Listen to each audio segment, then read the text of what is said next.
In 1983, Special Agent Bruce P. Mindhorn was captured during a secret operation on the Siberian border. Communist doctors performed experimental cybernetic surgery upon him. They removed his eye and replaced it with a super-advanced optical lie detector, which meant he could literally see the truth.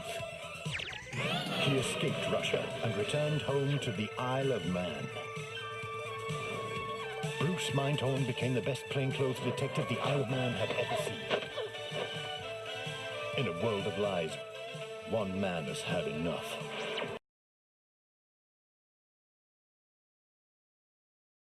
You can't hide the truth from Mindhorn.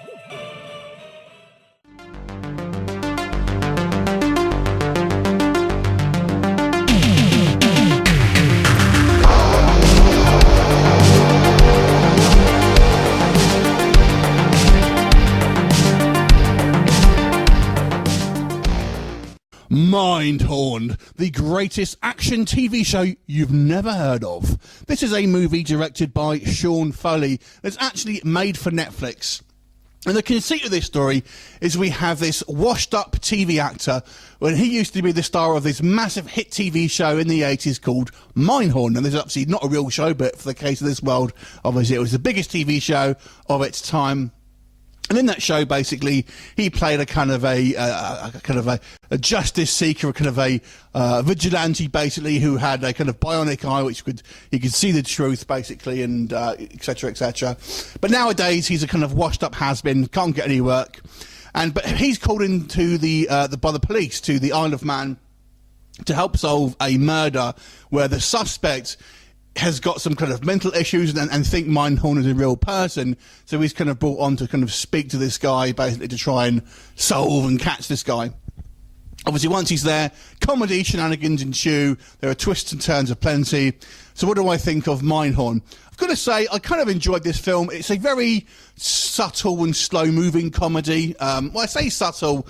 What I mean by that is it's not like laugh out loud funny, but it will kind of give you a smirk. The humour here is pleasant, but it's never kind of like deep belly laughs and stuff like that.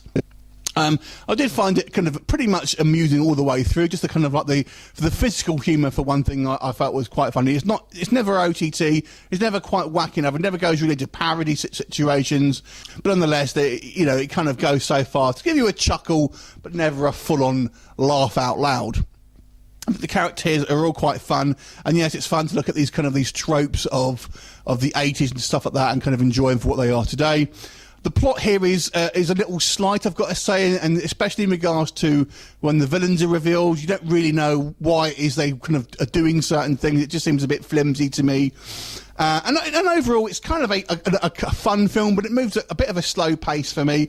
It's kind of enjoyable, especially if you like those kind of the 80s TV shows, but I don't think it really goes far enough into kind of going to kind of bring you those tropes that, it could have been a lot more fun, really, I think, a lot more played up. As it stands at the moment, it's a somewhat diverting film. It's kind of enjoyable, but I don't think it's a classic by any means. So I want to give this movie a 6 out of 10. Have you seen it? What did you think of it? Leave a comment, and I'll look forward to seeing you next time. Bye for now.